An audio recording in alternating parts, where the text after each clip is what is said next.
राऊतसाहेब, आता वेध लागलेले आहेत देशाला ते उपराष्ट्रपती पदाच्या निवडणुकीचे. उपराष्ट्रपती पदाच्या निवडणुकीत एनडीए समन्वयकाची जबाबदारी महाराष्ट्राचे मुख्यमंत्री देवेंद्र फडणवीस यांच्याकडे आहे आणि फडणवीसही महाराष्ट्रात महायुतीकडे आवश्यक संख्याबळ नाही, महाराष्ट्रात म्हणते महाविकास आघाडीचे खासदार जास्त आहेत, 38 खासदार आहेत आणि साधारण 29 खासदार हे महायुतीचे आहेत. अशा वेळेस फडणवीस हे उद्धव ठाकरे शरद पवार यांना फोन करून एक सुसंवाद साधण्याचा प्रयत्न करतात. काल विरोधी पक्षाचे उपराष्ट्रपती पदाचे संयुक्त उमेदवार न्यायमूर्ती बी सुदर्शन रेड्डी यांचा उमेदवारी अर्ज आम्ही दाखल केला आणि त्या ठिकाणी अर्ज दाखल करताना स्वतः माननीय शरद पवार आणि शिवसेनेतर्फे मी उपस्थित होतो. एक दिवस आधी संसदेच्या मध्यवर्ती सभागृहात सुदर्शन यांचं स्वागत करणारी आणि पाठिंबा व्यक्त करणारी जी विरोधी पक्षांची बैठक झाली त्यात मी आणि शरद पवार उपस्थित होतो. मी जे भाषण केलं त्या भाषणात मी स्पष्ट सांगितलं, शिवसेना आणि शिवसेना पक्षप्रमुख उद्धव ठाकरे यांनी विरोधी पक्षाचे संयुक्त उमेदवार सुदर्शन रेड्डी यांना पूर्ण पाठिंबा जाहीर केलेला. ही झाली पक्षाची भूमिका, माननीय उद्धव ठाकरे यांची भूमिका. आता विषय राहिला, तुम्ही जो का विचारताय की राज्याचे मुख्यमंत्री देवेंद्र फडणवीस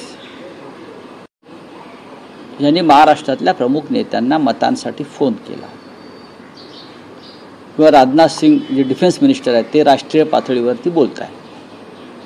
अशा प्रकारच्या दूरध्वनीचा ज्याने एक ठाम भूमिका घेतलेली आहे हुकुमशाही विरुद्ध लढण्याची किंवा जे संविधान पायदळी तुडवून आमदार फोडणं, पक्ष फोडणं, दहशत निर्माण करणं, अशा लोकांच्या विरोधात आमच्यासारख्या लोकांनी माननीय उद्धव ठाकरे साहेबांनी एक ठाम भूमिका घेतली आहे. त्याच्यामुळे अशा फोनकडे आम्ही एक शिष्टाचार म्हणून पाहतो.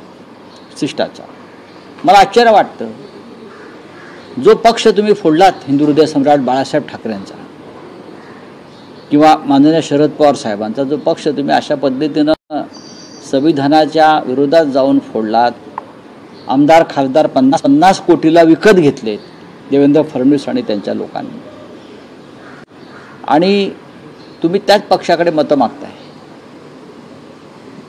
हे फक्त आमच्याकडे नाही, ते देशभरात अशी मतं मागितली जात आहेत.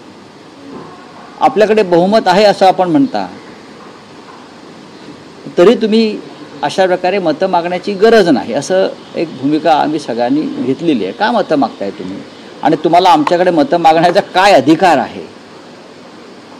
तुम्हाला भीती वाटते का तुमची मतं फुटतील जे चित्रात दिसत आहे, किंवा जो डुप्लिकेट शिवसेना आहे त्यांची मतं फुटतील? कारण देशातलं वातावरण आहे तसं.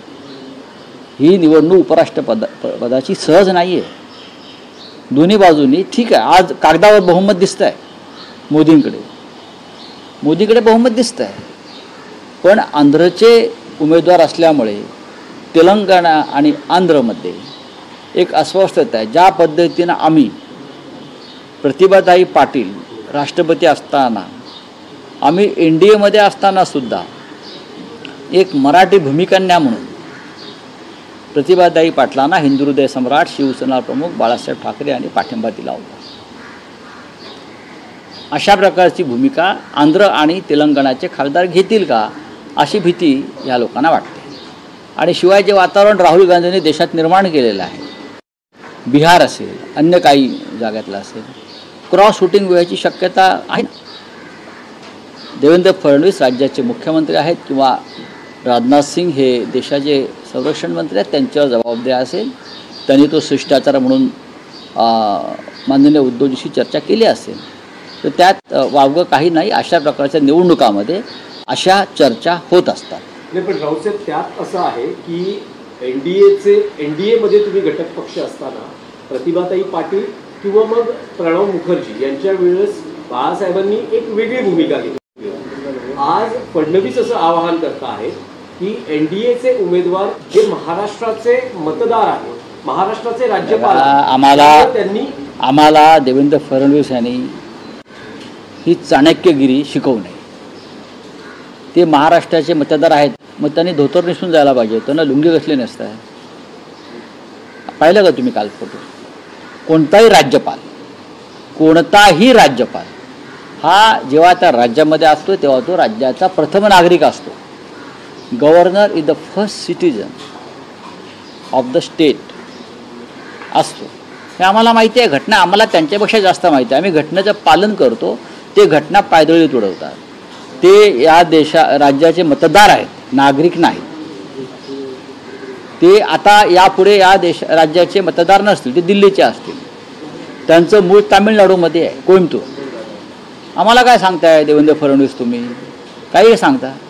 मराठी माणूस तुम्ही दिला असतात तर त्याच्यावरती चर्चा होऊ शकली असती. मराठी माणूस जर कोणी दिला असता तर त्याच्यावर भूमिपुत्र म्हणून नक्कीच चर्चा होऊ शकली असती, सगळ्यांनीच केली असती. आता नाही.